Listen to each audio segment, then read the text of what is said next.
morning, everybody. Everybody's wide-eyed and bushy-tailed. I appreciate everybody coming out. And really quick, I'm going to turn it over to Martha. Just kind of want to go over some quick things that really we're kind of kicking off our relationship with the Davidson County Community College Small Business Center, which I'll let you, Martha, talk a little bit about that briefly before our speaker. But we're going to have a lot more of these, whether it's breakfast, lunch and learns, workshops, and different topics solely for our businesses here in the community. So, so again, that's kind of the purpose, which y'all seen. And I do want this to be interactive, of course, with the speaker too. But we want to be interactive because it's solely beneficial for all of us here in the room. So questions, comments, answers, kind of let's definitely go back and forth with that. Do know, of course, everybody's seen we got food, drink, coffee, water, all that back in the back that we've provided for today. So when we get done to the end, we don't want any leftovers, so feel free to take some back to any of your employees. And we also, as you came in, we had some directories for the chamber, the Norman-Davidson County Chamber of Commerce. We also have folders out there that have businesses with coupons and different things about the businesses that are in our folders. So feel free to take one, please. And Emily can vouch. There's so many times in our office that we use the chamber directory just because there's all different types of businesses here in the community that we like to turn to. So also, I think Martha's trying to make sure everybody gets signed in. So if you haven't done that, please see her begin. So again, I want to introduce myself, Kenyon Rush with the North Davidson Chamber, and I'll go ahead and turn it over to Martha. So, thank you, Kenyon. Thanks everybody for coming out so early. This is great. I really appreciate it. The Small Business Center serves the community. We serve students and people who are not really affiliated with the Davidson County Community College to help small businesses thrive. So how I have taken that is I have a pool of experts in subject specialties that are very important to small business, because my background is in marketing. But if a small business has a finance question, has an HR question, has an insurance question, or a legal question, then I am able to actually work with some professionals who can provide some pro bono work. So business counseling is definitely a part of what the Small Business Center does. But another part of what we do is business education. And that's why I'm asking you to fill out these forms, because when the Small Business Center expends funding for presenters and programming, we have to do our due diligence with the state office and fill out this paperwork. So I really appreciate you doing that. So if any of you have any questions about what the Small Business Center does, just let me know. I have business cards. And we did not have enough of the PowerPoint presentation because I didn't realize we had this awesome group of participants today. So if you would like a copy of that, just let me know at the end and we will send a copy for you by email. But our presenter today is Jamonica Hill, and she has a vast amount of experience. She has 28 years in the financial services industry in all types of operations. And she has done this presentation at other small business centers. And when I heard about it, we have a lot of interest in this area of boosting our customer services all the way around. And customer service starts with the business owner and their key personnel. And so that's why we invited her out today. But in 2016, she established the Hill Group, which is headquartered in Raleigh, and she works on consulting, training, business and technology management services for businesses, nonprofit, and government organizations. Jamonica, thank you. Let's welcome her, please. Okay, I didn't turn off my phone. Please don't let it ring. Please don't let it ring.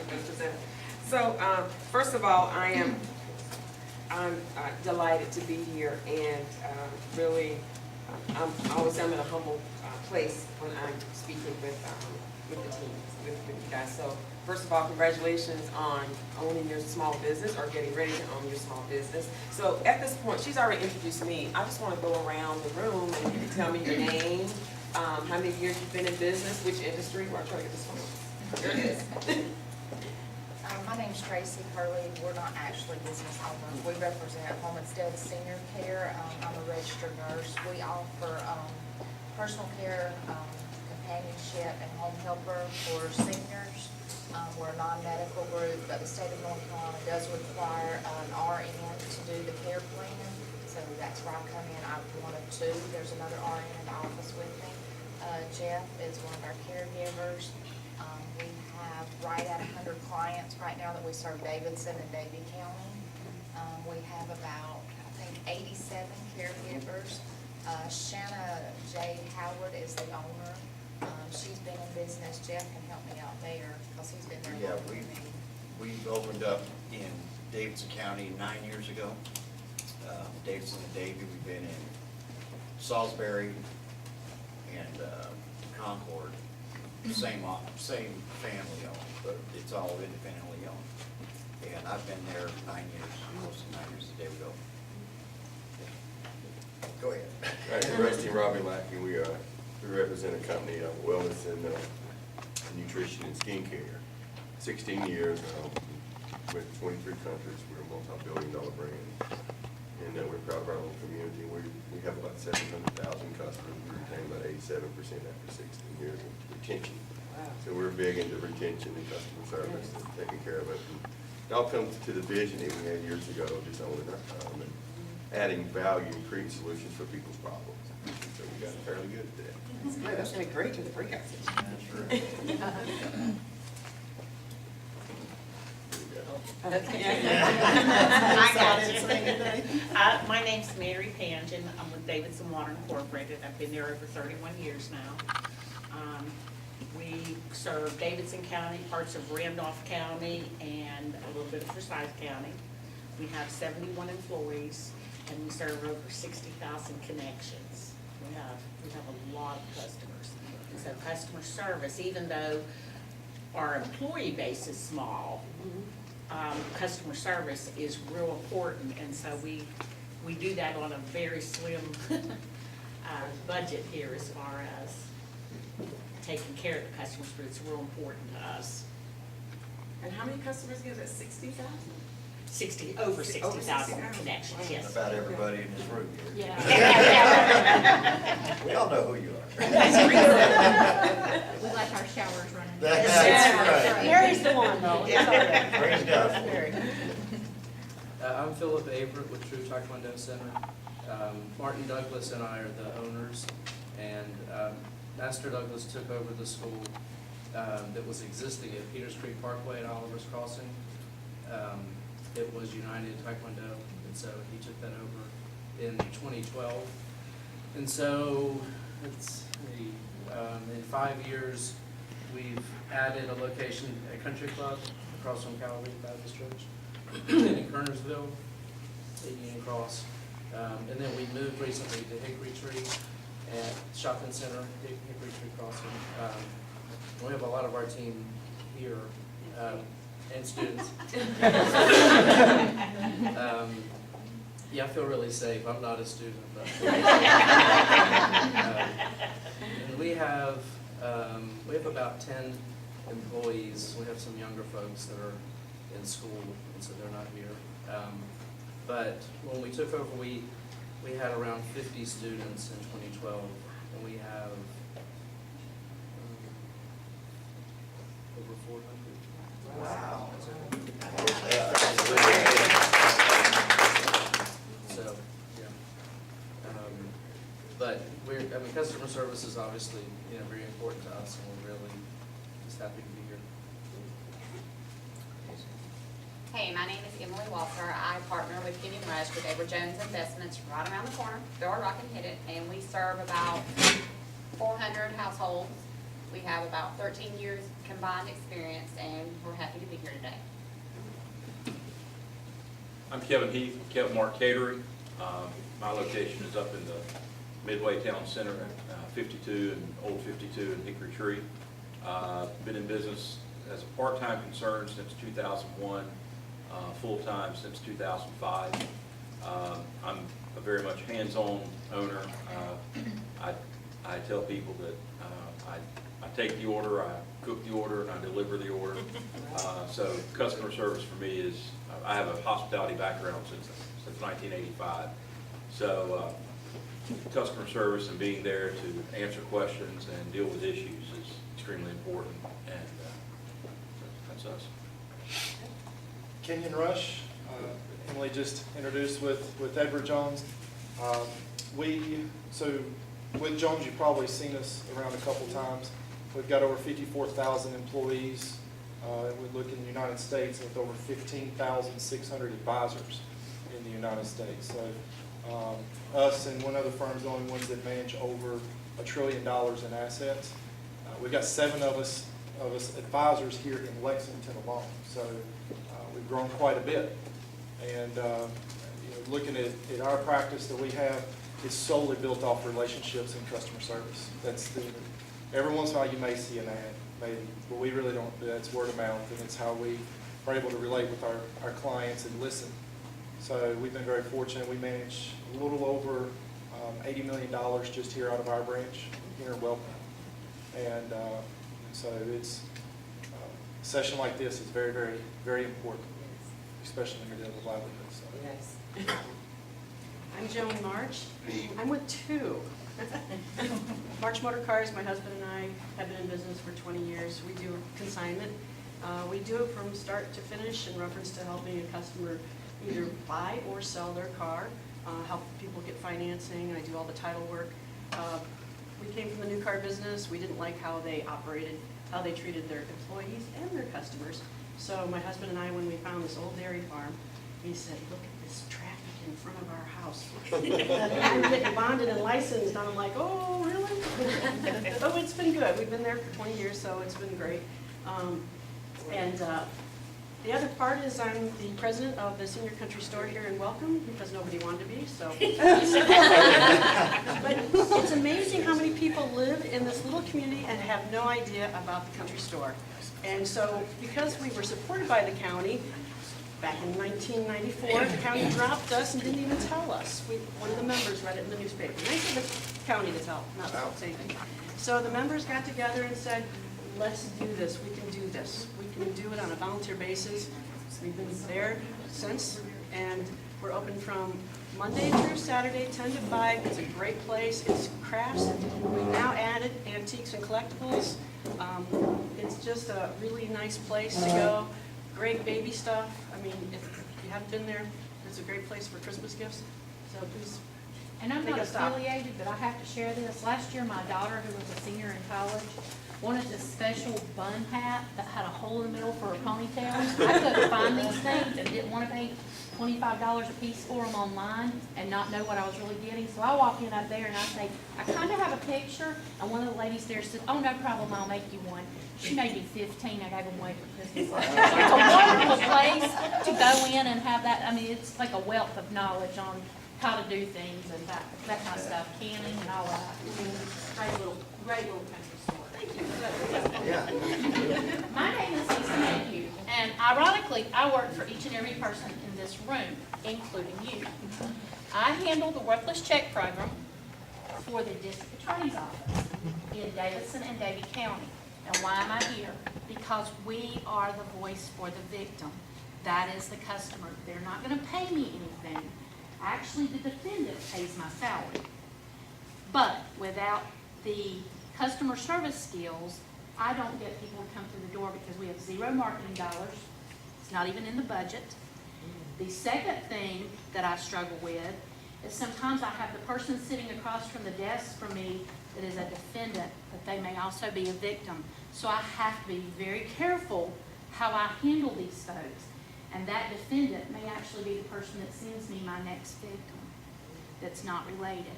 So I handle the worthless check program part, but what I'm here for today is we have 5 new grant positions in our office that handle victims of all types. This is finally giving the victims someone that sits with them in court, someone that speaks for them, someone that asks them their side of things. If you're sitting in a situation where your house has been burglarized or your daughter's been raped and you don't feel like you have a voice, we are that voice. And so our skills as customer service is detrimental if we don't have good customer skills. It can hurt the whole entire case because people close down, shut down, and don't communicate, and that can hurt us all the way around. So that's what I'm here for. I also am not representing my husband's company, but my husband owns a company that customer service skills are a must. He actually built the Chick-fil-A here in town. We do a little over $600 million worth of business a year. He is one of 100+ owners. It's an ESOP.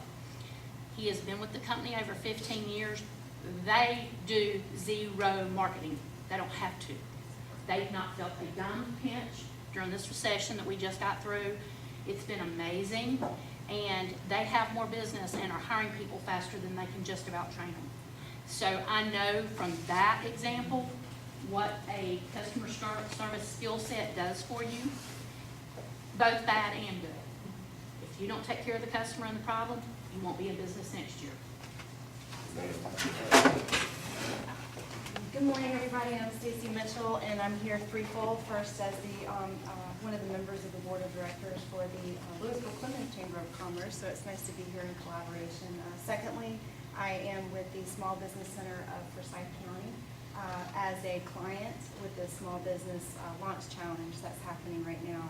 The next session will be starting November 15th is when they're having their next application process. So if you know someone who is interested in starting a business or has an idea that they want to generate a little bit more knowledge and learning and go through the course load and the mentor sessions, please, you can see me or you can get in touch with the Small Business Center of Forsyth County.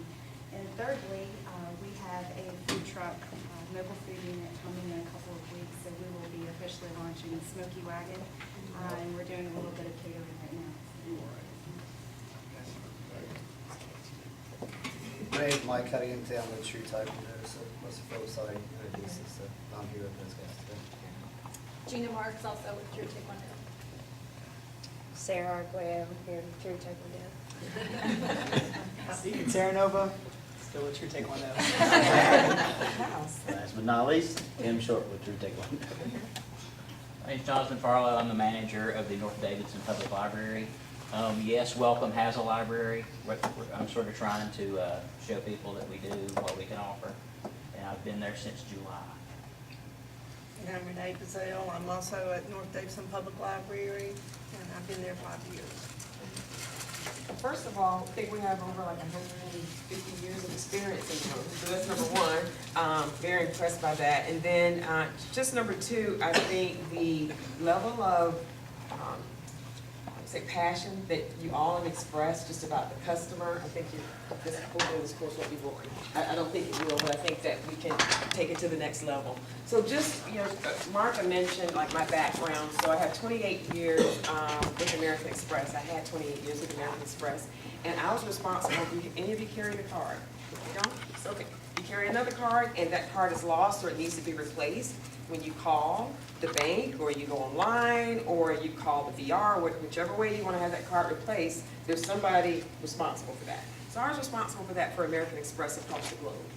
It was a huge responsibility, and we went from being a local, I was in Greensboro, North Carolina for 11 years, then moved to New York and worked out headquarters there. But the key focus was customer experience, the customer's rights, our brand reputation. And my bonus, my team's bonus, our performance rating, everything was hedged around the customer. The largest percent of our performance appraisal was built around that. So it was making sure that from the front line to the voice response to the web, wherever that customer's touch point was, that their experience was extraordinary. And we also had to understand the connections in between. So if there's a card being produced, who's producing that card?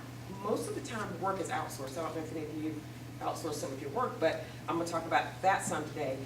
For a long time, we kind of missed that boat with, oh, we've outsourced the work, and now we've got to manage what we've outsourced, because they touch the customer as well.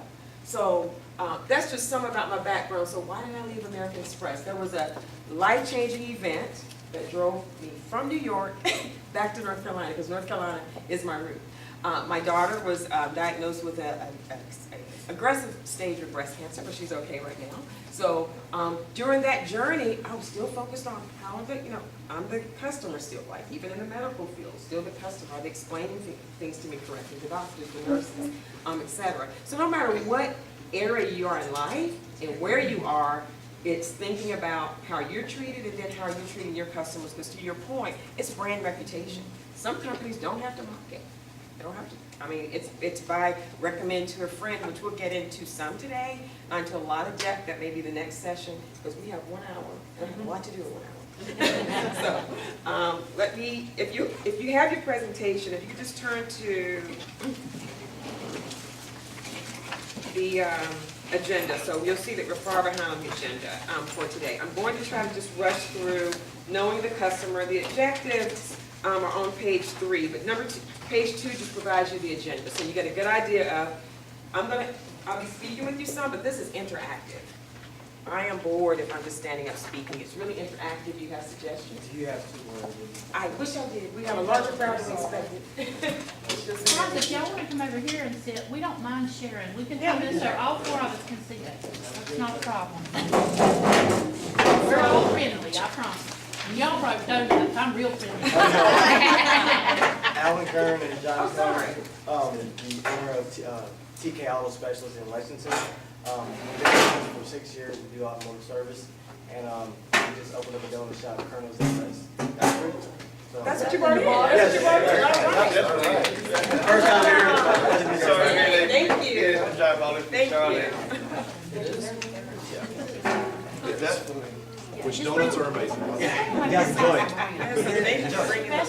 So with the, I'll move ahead. So again, experience in the room, number 1, but the other thing, I've spoken at some of the small business centers, and I've never been in a group this size where you've had a customer base, if I'm doing my math correctly, it's almost close to 1 million, 700,000, 60,000, like I'm doing my math just around the room. So just in this room alone, just think about the touch points within your process and the customers and who and how do they recommend you, because that's really where I'm going to be headed some today. So think about it in terms of when I started with, your card, a card can be replaced, right? So if a customer loses the card, I'm using my analogy, they lose the card, they've gotten married or whatever can be replaced. Do you ever think of it in terms of your business? Can you be replaced? That's not what you think, the whole session today. Like, how can I be replaced, and what are those triggers out there or warning signs that could cause me to be replaced? Because sometimes, as a company I work for, Fortune 500, we got complacent with, oh, well, you get your card when you're supposed to. We'll send it to you 7 days. No, but if you're traveling, if you're in a hurricane zone, if you need your card within 24 hours, we wanted to deliver on that promise within 24 hours. We did a marketing around that. I don't know if you've seen that before. You can get your emergency replacement. I was responsible for that. So we had to, if you requested that in a certain customer group, we would actually send that card wherever you were at no charge. Now, when you received it, you expected it to be what? The right card with the right name, dates, etc. There were mistakes along the way that we made as it relates to that. So I'm using that analogy again to say cards can be replaced. Think about it in terms of, can your business be replaced? And if it can, then what are those warning signs? So if you go to page number 3.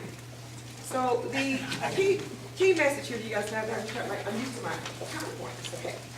The key here is when you look at this model for a small business owner, and most of you have been in business for a while, when you start here, you start with securing the sale, right? You start with luring the customers in, and typically that's either a sales department, but in a small business, it's typically the owner doing it, right? So you're selling to the customer. In the middle, though, let's just start here first. You've got the customer and the business. So you're selling to the customer. The next step is you're going to provide the service. The third step within this model is you want to build the loyalty, right? Because now you have them, you've hooked them, you made a promise, you want to build the loyalty.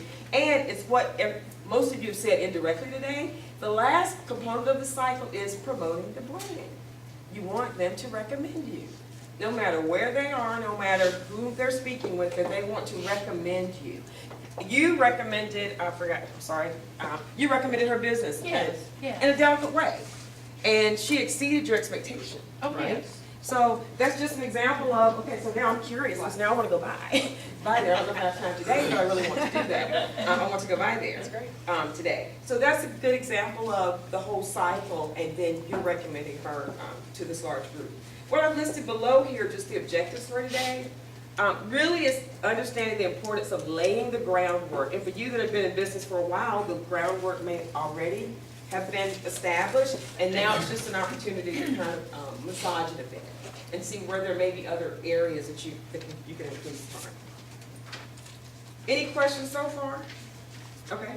On the next slide, we've already done this in a way, is thinking about what's your industry. So my objective here, which we've already done, is to become more interactive so that we all understand or have a good view of the different industries, who your customers are, and I wanted to hear some about how you're passionate about your customer, how you are striving to have a better experience, and what some of your bottlenecks might be. You may not understand those bottlenecks right now, but you can clearly express from your industry what your sole purpose is.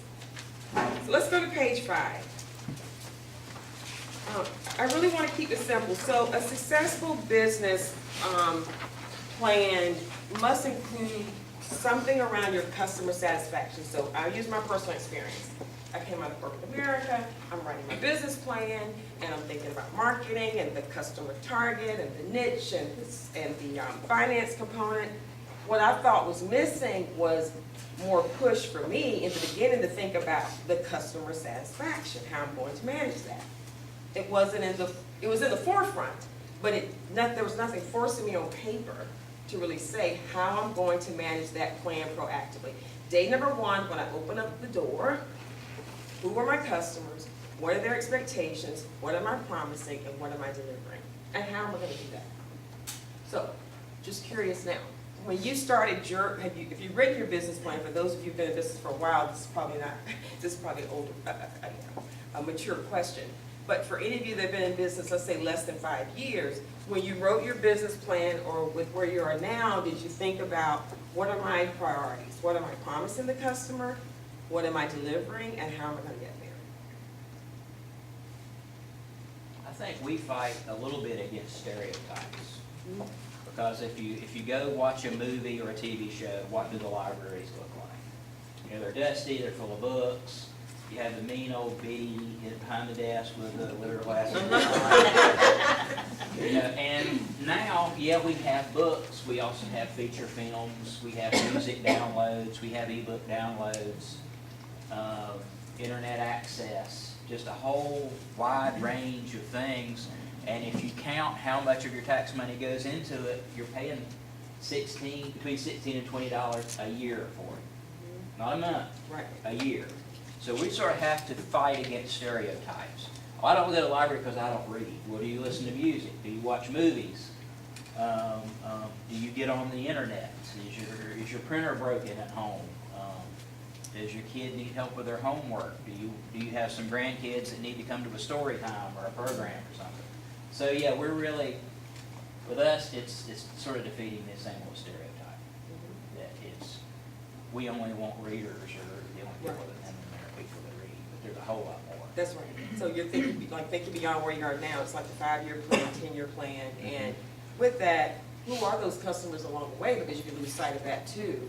I'm working with a nonprofit group, and I look at their business development, the marketing, and their money, and the demographics of the customer today are going to be different than the demographics of the customer 10 to 15 years from now, right? Who may be their most profitable donors, but how are we thinking now about that group? Right, and looking at the demographics and being able to get that information in hand as a small business is key. And I learned that from a Fortune 100 company I worked for, because that's how they decided where the schools were going and where their stores were going and those kind of things, where the hospitals were going. But knowing your demographics and where the growth is, a lot of small businesses do not take advantage of that and don't even know where to get that information, and it's free to you. It is key to have.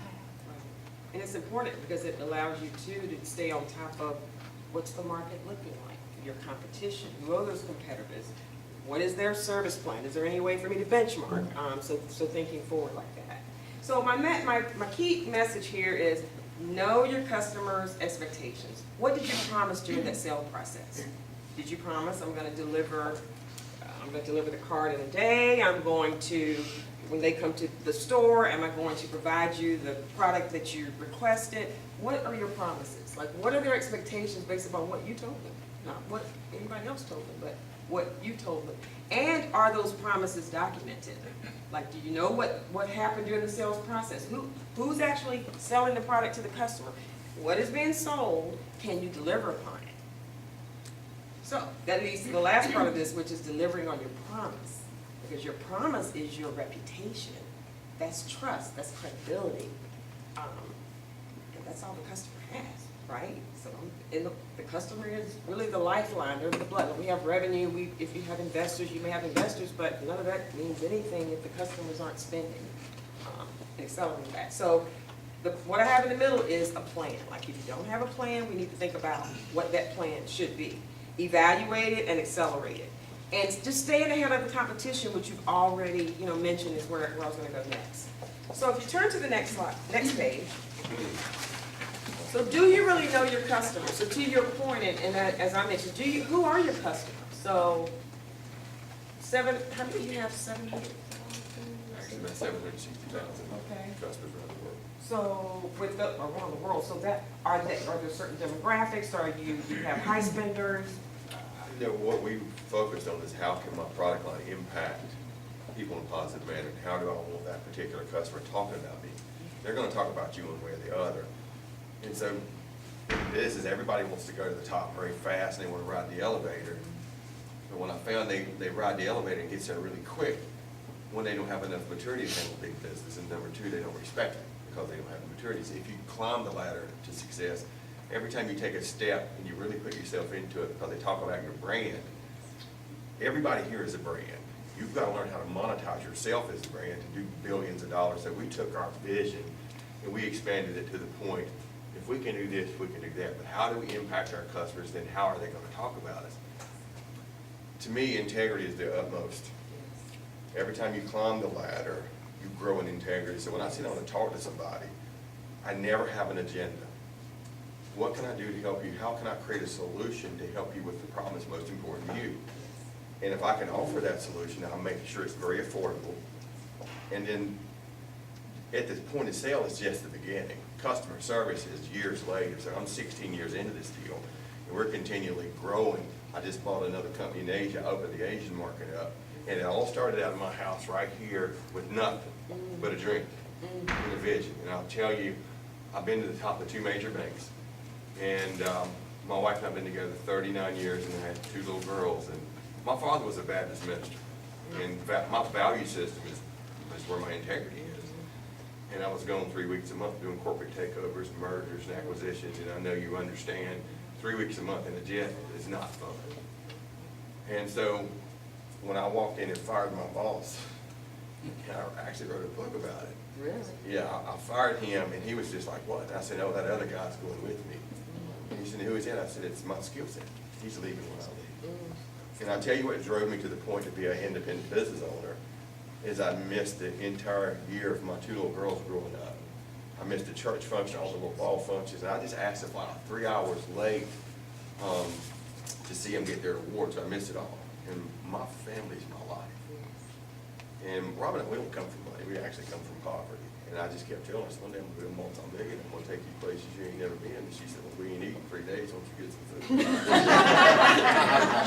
And so when I made up in my mind against all odds, and when people say you can't do it, I said, well, we'll just show you. And if I put the work ethic into it with integrity, Yes. it'll always last it out. I fired the boss, come home to lunch with 0. And she was very upset because I walked away from a huge salary. She saw us going back to a mobile home, no food, now 2 children. I saw me making my break for freedom and creating a legendary brand for my girls to carry forward. And so we just stayed with it, and we've had highs and lows, but if you're strong in the integrity department and you want to impact people without an agenda, people will talk about you and it'll start to grow. And I do about $1.86 million worth of business every single day where I show up or not. And I'm still hungry. I'm not satisfied. I'll never be satisfied. It's not about the money for me because we adopted 30 children, 15 in Honduras and 15 in Africa. I have cousins that are missionaries there. When I die, I want people to say he gave more than he took, but I want to impact not only my community, but this is where it starts. I want to branch out and create the sales where we impact the world. Can we do it? Absolutely. It's just how we think. So I got one tip for you. Be careful who you give the keys to your brain to. Be careful what you listen to. And, you know, look at you as that Coca-Cola brand or that Pepsi brand. That's who you are. And you can take whatever you want and you can go as big as you want to. You ever notice that broke people have $1 billion worth of broke advice and we put more emphasis on emotional decisions than we do fact-based decisions? Yes. Everything we do, I have to have a fact, not an emotion. I'm dyslexic, have a learning disability. They said I'd never be anything. At Georgia Tech, I played ball over there and they told me, said, without our degree, you'll never do nothing. And it angered me to the point, and I said, no, I earned a scholarship, I'm gonna give it back to you, and I left. And my father had a different opinion when I got back to North Carolina. But Rob and I have been in Success Magazine 7 times. We're in Inc. 500. And I'm saying it to brag. I'm just a country boy from Davidson County. It had a dream. I didn't care what you said about it. Okay, just because you won't work, I will. I did the things yesterday other people wouldn't do. And now I get to live life like other people wish they could. And I'm still not satisfied because I don't like playing by myself. I want everybody to succeed. And how do we do it? We unify as a community. And once we become unified as a community, that increases stability, that increases integrity, because this whole community is nothing more than a team. And we have to do something to impact our children in a positive manner. I love entrepreneurship. Let's take it to the next level. So, like Kenyon, can I tell him, Kenyon? He's consistently performed at about 14% for me. And, you know, nobody gets no investments except him, but he's going to get a whole lot more here the first of the year. Because, you know, he consistently honors his word, and he stays in touch with me. And, all right, let's take it to that customer. I do the 2-2-2 system. 2 days after the sale, 2 weeks, 2 months. What can I do to help you? How can I make it better? If you're not satisfied, what can we do? You know, the sale is just the beginning. If you're in it for the sale, you're in it just for your sales. That one-time sale, I'm not in it. I love the aspect of residual income, and that's how our business is continually growing.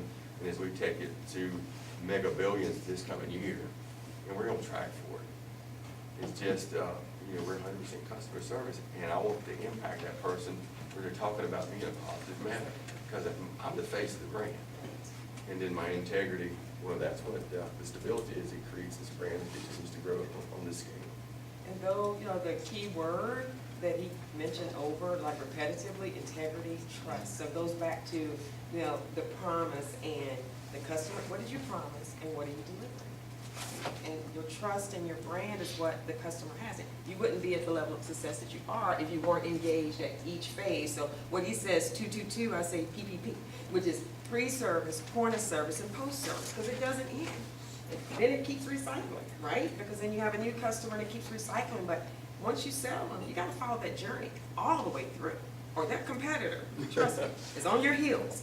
They're waiting to then lure that customer in, because you have to really think competitively and pushing it all the way. Well, there's a law that I live by. It's a biblical principle. I don't care what your faith is, and I'm a devout Christian. And I respect every form of life, everything. I respect people. There's a law you cannot get away from. Whether you want to label it a biblical principle or universal law, it's called the law of reciprocity. If I come into your life and I help make some of consequence, the keyword help, make some of consequence happen, it just reciprocates back into my life, and it secures your future. But see, if success cannot just flow to you, it has to flow through you. And you always have to be willing to give. If you're just like this, it's like I played ball a lot of years. If you clench your fist to catch a ball, it's going to bounce off your head. But if you can receive it, but you also got to keep those hands up to give. So our Gives Back program is extremely huge. Rob and I, all of the sales of my books, we give 100% of that away to the sex trafficking of children here in the state of North Carolina. We make zero money on those materials because we felt the need and we saw something, and it's a very nasty, it's happening here in this county, or you Yes, it realize it. Yes, Yeah. it's just amazing in North Carolina overall. And so the more you give back, and one little girl that we helped get out of it, I like to be more than a benefactor type person, but she found out who we were. My sister come to me and said, the little girl wants to meet you. I said, okay. She began to tell me her story. It was so heart-touching. I'm not an emotional type person. I got very emotional. And I said, young lady, I don't know why it happened to you. I can't do nothing to change it, but let's focus on the future. You have so much to offer, and what I want to tell all you guys, quit being so stingy with yourselves. Don't be stingy with the best part that God put in you. Bring that out. And when you share the best part of you, and you're always worried about what somebody's going, who cares what the public opinion is? That's the broke people. And if you don't have haters in your business, you're not doing anything. And so once you get a lot of haters, it really begins to be cool. And then let's focus on the future where we're going, and don't be scared to audaciously dream to the point.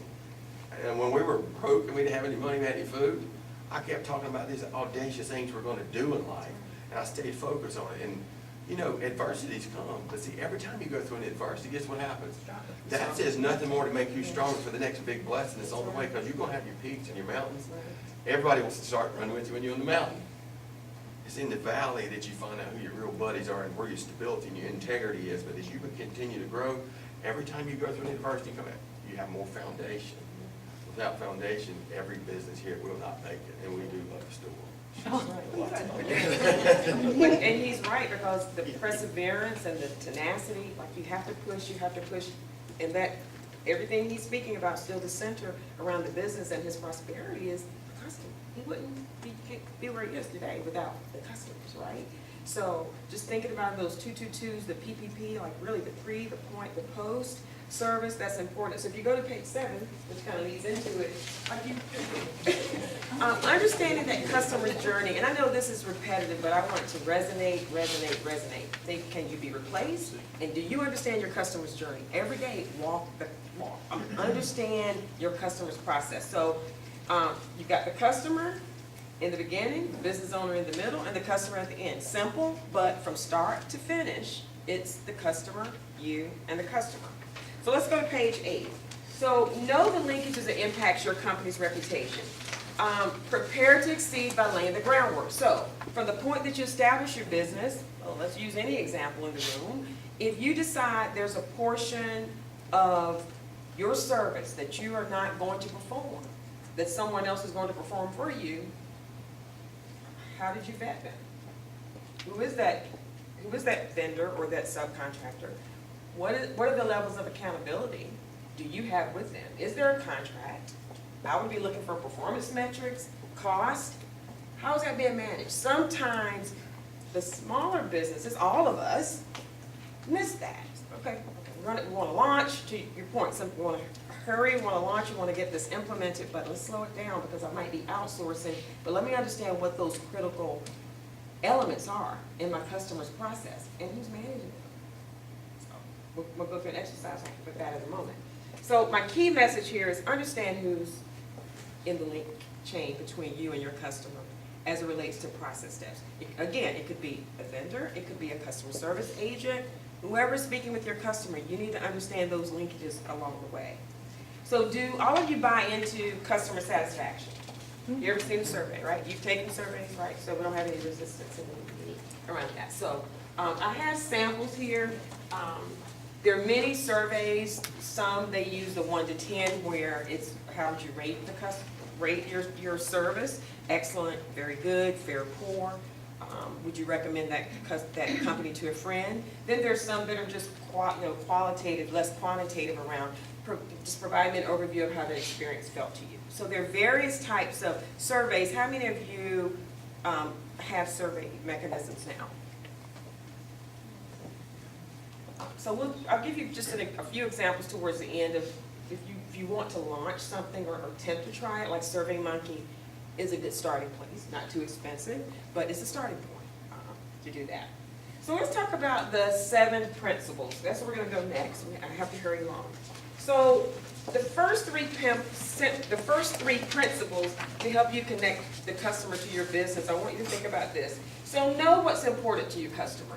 How do you really know what's important to them? Okay? Does that happen today? You gotta listen when you ask too, and that gets, with the government, and I do work for them, that kind of falls through cracks. And how do you do that? So my question would be how, frequency, who? How do you really understand what's important to your customer? Not an answer, just something for you to resonate on, like really think about. And who in your business is focused on that? Sometimes you may be too busy to do that, but do you have an infrastructure? Meaning, do you have an organization, if you're large enough, to have someone leading that? If you don't, then how are you thinking about it? I had a customer service issue the other day. I was in a business and the cashier asked me a question. And I asked if I found everything I wanted. And I said, no, I didn't. And she didn't say, oh, I'm sorry, or, well, that's just the brakes, or would you like to see a manager, or, but she didn't say anything. She didn't know how to handle it. She didn't know, she had not been trained to how to handle it. And I called the store back and I said, look, I said, your cashier just asked me what kind of experience I had. I told her what kind of experience I had, and she didn't respond at all. And I said, you know, they need to be trained that if they're not going to respond to the answer that they're given, they shouldn't ask the question. I would have felt a lot better had she just said, hello, your total is $4.99 and give me your card and see you later, than to ask me the question and then not respond. Right, horrible. Right. So you wouldn't recommend, I mean, see, so that's just an example of how, I don't know If where it you're was. not but going to the brand- respond, don't ask the question. That's right, that's right. And the servicing component, which is really another workshop, because that's like 8 hours. The whole servicing component is making sure that you recruit, hire, train the right people, right? Once they're hired and they're on staff, what's that ongoing accountability? What are the ongoing, I always say customer service scorecard, in which you're on top, and you're on the pulse point, you know exactly what your customers are thinking, you know exactly who's being measured, how they're being measured, and how are you pushing that accountability throughout your organization. So in that example, I wouldn't, like, my question would be for that business owner, like, are there accountability metrics for those customer service agents? But then has that person really been trained? We found that to be a gap in our organization. We found that to be a gap where customers requesting X, the representative didn't know because we didn't have it in the training module, nor with our third-party vendors sometimes. So sometimes you have to go back to the basics with that. So the hiring, the training, the recruiting, and making sure that they're well-equipped. And a couple statistical, which you may have these not, but I know, which right here between Kevin and Lisa, so as humans, we're more apt to give bad referrals than good referrals. That's right. And also, correct me if I'm wrong, but I think females refer 78% more than males. So in that situation there, that's one of those that, you know, luckily we don't know where it's at, but it's one of those that's, it's a bad referral right now. Exactly. Versus, and then we got good referral here, but. Right. I paid her well. Well, I was going to actually say along that same line, Kenyon, there was a study done, and I want to say it was either Harvard or Stanford, and it was done for a Fortune 100 company. It was a paint company I worked for years ago, and they paid dearly for this research. But out of the customers that weren't satisfied, they told 10 people minimum. If they were happy, they told 2, their spouse and their child, or their spouse and their parent. That's right. That's right. Okay? Yes. So don't Yes. expect, if Right. you're not out there really asking the 2 to 2 to 2 or the P to P to P, you're not gonna get it. That thank you note makes me go back. Trader Joe's, Chick-fil-A, some companies like that, when they take my money, they make me freaking happy to give it to them. Yes. Okay, what is wrong Yes. with this picture? I worked really hard for that money, you know, but I'm like, yeah, I'll have a great day. Yes. Take my money. Yes. Let me open my wallet. You know, I had the pleasure to meet Mr. Trick Cathy, and he signed his books for us over in Atlanta.